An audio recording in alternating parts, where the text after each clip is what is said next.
Les amis, aujourd'hui, scène choc, on n'est pas à Medellin en 93, mais bien en plein Paris en 2025. 3 types en noir, armés, cagoulés, qui débarquent en plein jour pour enlever une femme, mais pas n'importe qui, hein. C'est la fille d'un PDG d'une grande plateforme de crypto-monnaie. Son compagnon, crâne ouvert à coups de bouteille de gazeuse, hurle dans la rue pendant que les ravisseurs tentent de la charger dans une bagnole. Heureusement, un passant vient les confronter avec un extincteur et devant le chaos de la scène et le refus catégorique du compagnon de lâcher sa femme, les ravisseurs décident de faire machine arrière et de s'échapper. Là, on a aussi un autre point de vue, donc plus direct, vu d'en haut. On peut voir malheureusement le mec qui se fait vraiment massacrer en fait à coups de gazeuse sur le crâne, c'est atroce.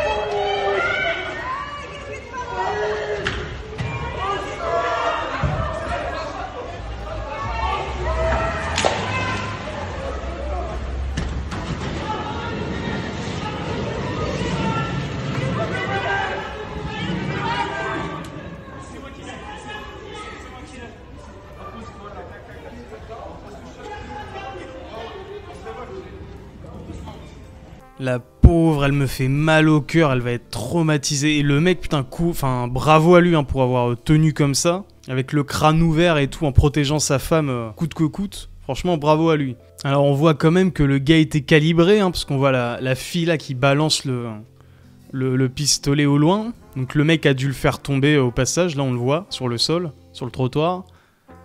Hop, elle le prend, elle le balance. Et malheureusement, la fille, elle va être traumatisée à vie. Vous imaginez, son gars aussi, hein, mais putain, pour la fille, mais l'enfer, la pauvre. Et le mec qui est descendu avec l'extincteur, bravo, franchement, héros du jour. Le mec, il a des burnes énormes. On entend aussi à la fin qu'elle parle d'enfants et de bébés, mais je comprends pas parce qu'on voit aucun enfant ni aucun bébé dans toute la scène, dans toutes les vidéos qui sont sorties, donc j'espère en tout cas qu'il n'y avait pas d'enfants. Ce qui est assez fascinant, c'est que les mecs en ont plus rien à foutre, hein. Devant des témoins, en plein jour, en plein Paris, ils se sentent complètement intouchables. Et puis surtout, c'est pas un fait isolé, hein. C'est un schéma qui commence à se répéter de plus en plus. Pour rappel, en janvier dernier, David Ballan, cofondateur de Ledger, une entreprise française de crypto-monnaie, est enlevé avec sa femme. Les ravisseurs exigent une rançon en crypto-monnaie et pour faire pression, ils lui sectionnent un doigt carrément. 10 suspects sont arrêtés, mais le message est clair, les figures de la crypto sont dorénavant devenues des cibles. Début mai cette fois-ci, il y a quelques jours seulement, hein, tout ça c'est il y a pas très longtemps, le père d'un autre entrepreneur crypto est kidnappé en plein Paris, séquestré, torturé. Les ravisseurs réclament entre 5 et 7 millions d'euros. Il est libéré après 58 heures d'enfer grâce à une intervention de la BRI. Et maintenant cette tentative d'enlèvement en plein jour dans le 6e arrondissement de Paris, le 6e quoi, putain.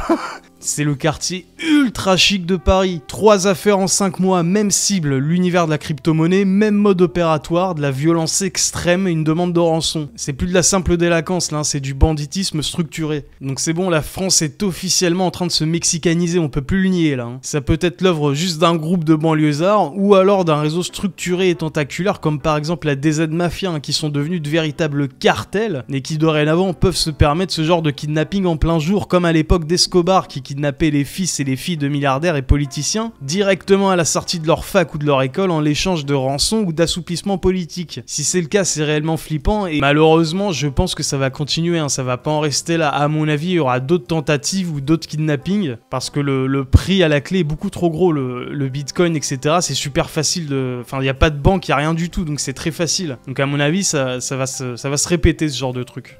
Bon, en tout cas, moi j'attends donc l'intervention d'Éric Coquerel pour venir nous expliquer que tout ça c'est la faute du film Taken de Luc Besson. C'est à cause de Liam Neeson tout ça les gars. Skynet n'a certes pas encore appuyé sur le bouton rouge, mais on vient peut-être de voir le tout premier signe avant-coureur. En Chine, un robot humanoïde s'est soudain mis à dégoupiller, attaquant plusieurs employés dans une usine en se débattant follement sur place avec ses bras. Le modèle c'est le H1, dernier né de la marque chinoise Unitree. L'ère des machines, c'est plus seulement des vidéos de salons de technologie et de chorégraphie chez Boston Dynamics. Hein. Dorénavant, on va peut-être commencer à enfin pouvoir rigoler. À quand la prochaine compétition de MMA robotique ? Dans une usine chinoise, ce robot est devenu incontrôlable. Cette vidéo est devenue virale sur les réseaux sociaux chinois, mais il reste difficile d'en identifier la source et de confirmer son authenticité. Il semblerait néanmoins que le robot de la vidéo soit le modèle H1 de la marque chinoise Unitree. Il mesure 1m80, pèse 47 kg et pourrait marcher, courir, sauter et rester stable selon ses créateurs. Mais même s'il serait capable de plein de choses, ce n'est pas la première fois que ce modèle dysfonctionne. En février, lors d'un festival en Chine, le robot avait déjà interagi agressivement avec des humains. Il met des coups de pression aux gens. En février, lors d'un festival en Chine, le robot avait déjà interagi agressivement avec des humains. Il commence à mettre des coups de pression aux gens. Les amis, on a une vidéo un peu longue mais assez succulente d'une chance pour la France qui pète un câble devant une boîte de nuit suite à son refus et commence à insulter, provoquer les videurs et à leur cracher à la gueule. Ces derniers restent étonnamment impassibles, sans doute par peur de finir au poste et d'être jugés et condamnés par les juges communistes français. Et comprenez bien que cette petite racaille de merde a eu une enfance difficile, nourrie exclusivement à base de Capricène et de Elmorgen. Les taux de sucre dans son sang sont encore plus élevés que l'alcoolémie de Pierre Palmolive au volant, résultant en un comportement erratique. Il faudrait donc lui envoyer des aides et des subventions s'il vous plaît, pauvres victimes de la France colonialiste. Je suis en live. Non, voilà, je filme. Laisse-moi rentrer alors. Laisse-moi rentrer. Il y a 200 personnes dans le live. Milliardaire Paris. Je prends le panneau. T'approches pas, t'approches pas. Pas de couille, je cache ta merde. Rentrez, je suis en live. Oh non, voilà non. Voilà que non. Voilà non. Milliardaire Paris. Milliardaire Paris. Milliardaire Paris. Allez, juste ta mère. Juste ta mère ici. Voilà, laisse-moi rentrer. Devant. Tu te fais ça. Tu te fais ça de TikTok. Pas grave. Laisse-moi tranquille. Milliardaire Paris. Attends, le mec il vient, il les fait chier et en plus il prend la barrière, il fait quoi avec? Il la pose pas sur le trottoir ou quoi? Non, il la pose en plein milieu de la route alors qu'il y a une voiture qui arrive. C'est le cassage de burne maximal. Laisse-moi tranquille. Milliardaire Paris. Pantin. Laisse-moi tranquille. Laisse-moi tranquille. Laisse-moi tranquille. Laisse-moi tranquille. Milliardaire Paris. Appelez-moi Chacal, tu veux. Appelez-moi Chacal. Je suis en live. Non. Mais allez, tu veux pas me laisser rentrer? J'arrête de me filmer. Tu veux pas me laisser rentrer? Tu m'arrêtes de me filmer, s'il te plaît. Et pas là. Alors là, est-ce qu'il va crier au racisme du coup ou pas? Non, c'est être compliqué là, effectivement. Laisse-moi rentrer, fils de p***. Laisse-moi rentrer. Sofiane. Là en vrai, je pense que les videurs ils commencent à se dire ah merde, il va rameuter tous ses potes, ils vont venir nous faire chier peut-être. Toi, je vais te frapper, voilà. Capturez toute sa tête, s'il vous plaît. Il est chiant. Voilà, il est chiant. Je vais gâcher ta vie. Tu as gâché ma vie? Ouais, je vais te gâcher ta vie.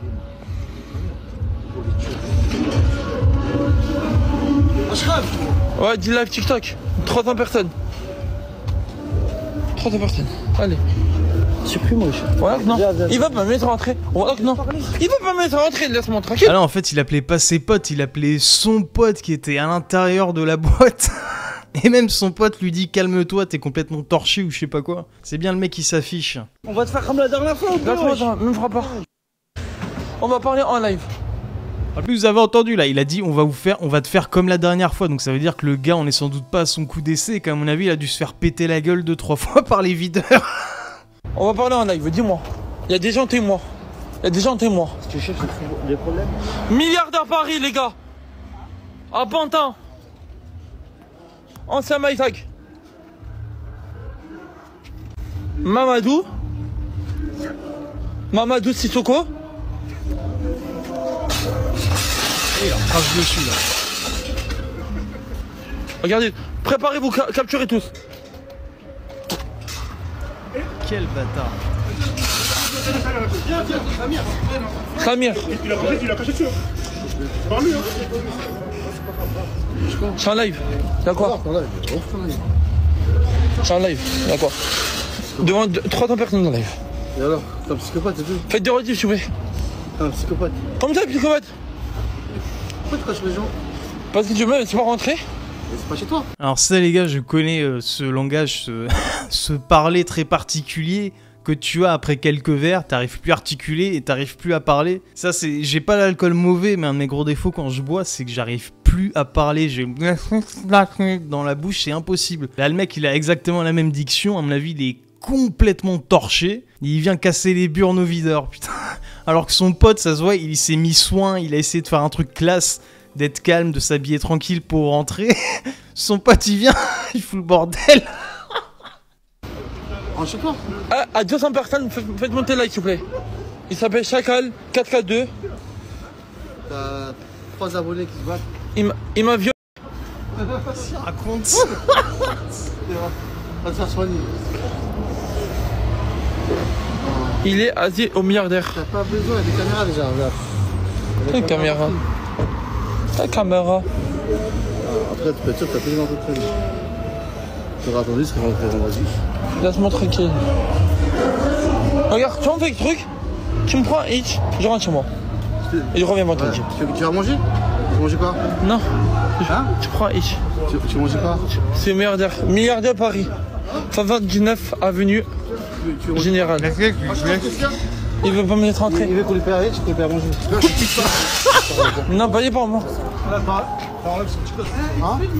Il y a Cyril Diabaté qui vient de débarquer. C'est pas grave, c'est mon petit frère, rien. Ah, je crois que tu me filmes. Il s'est fait pointer. Ouais, il m'a vu. 4K2. Ah, 4-4, non, c'est pas bien, je fais. Il veut pas me laisser rentrer. Ouais. Qu'est-ce que tu fais là? Il veut pas me laisser rentrer. C'est très bizarre, on dirait qu'ils connaissent, on dirait que son frère, parce que visiblement c'est son frère Cyril Diabaté, on dirait que c'est son frère qui est pote avec les videurs, pourtant le mec il leur crache dessus, c'est très bizarre. Je sais pas.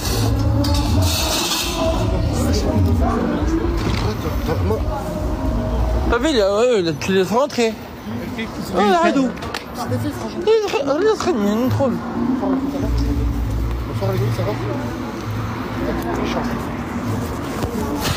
Plus sérieusement, si j'étais videur, aussi ridicule que ça puisse paraître, je flipperais des petites crevettes en survêtement comme lui, car ils peuvent rameuter 20 de leurs potes et venir te tabasser, te planter, voire te tirer dessus. Suffit d'écouter les différentes interviews récentes de combattants de MMA qui ont pour la plupart fait des tafs de sécurité ou de videur avant de gagner leur vie avec le sport. Comme, pour le coup, Cyril Diabaté, le vrai. Lui, il a fait une interview il y a pas longtemps, il expliquait qu'il avait eu plein d'emmerdes en boîte de nuit, etc. aussi quand il était videur. Il a dû même avoir un permis de port d'armes sur lui. Donc à chaque fois, il y a une histoire de la sorte où 2 crevettes viennent provoquer et puis reviennent à 30 devant la boîte avec des battes de baseball et des gazeuses, donc c'est risqué quand même. Alors pour finir, petite info vite fait, l'université de Grenoble recouverte de slogans anti-blancs. Alors regardons ça, hein. Aux échecs comme dans la vie, les blancs ont un coup d'avance. Ensuite, la terre est monochrome comme un arc-en-ciel. Le racisme est juste blanc. Je ne comprends point, les arcs-en-ciel ne sont point monochromes. Ensuite, c'est le travail d'arabe qui a construit Versailles. Donc ça, toujours ce fantasme des rebeux qui ont construit absolument tout. Donc le fer vient d'Algérie, de la Tour Eiffel, etc. C'est tout un délire, hein. C'est plus un fantasme qu'autre chose. En plus, ça me tue, moi, de toujours confondre arabe et maghrébin, enfin bref. Donc on voit que le collectif, apparemment, s'appelle les Anar Street. Très inspiré pour leur nom. Le monde amal, normal, il est dirigé par des blancs et des mâles. Ouais, ils ont même tenté, ils se sont même risqués à faire une petite rime. Je ne vais pas lire le tweet de Cro-Blanc, mais je vous le mets... mais je vous le mets là, voilà, si vous voulez faire pause. Voilà, sur ce, merci à toutes et à tous d'avoir regardé la vidéo, j'espère que vous avez apprécié, n'hésitez pas à lâcher un petit pouce bleu, un commentaire pour le référencement ou à vous abonner si vous le souhaitez, surtout... Ah, j'ai oublié ce qu'il fallait dire, bon en tout cas prenez soin de vous, la santé c'est le plus important, allez à la prochaine.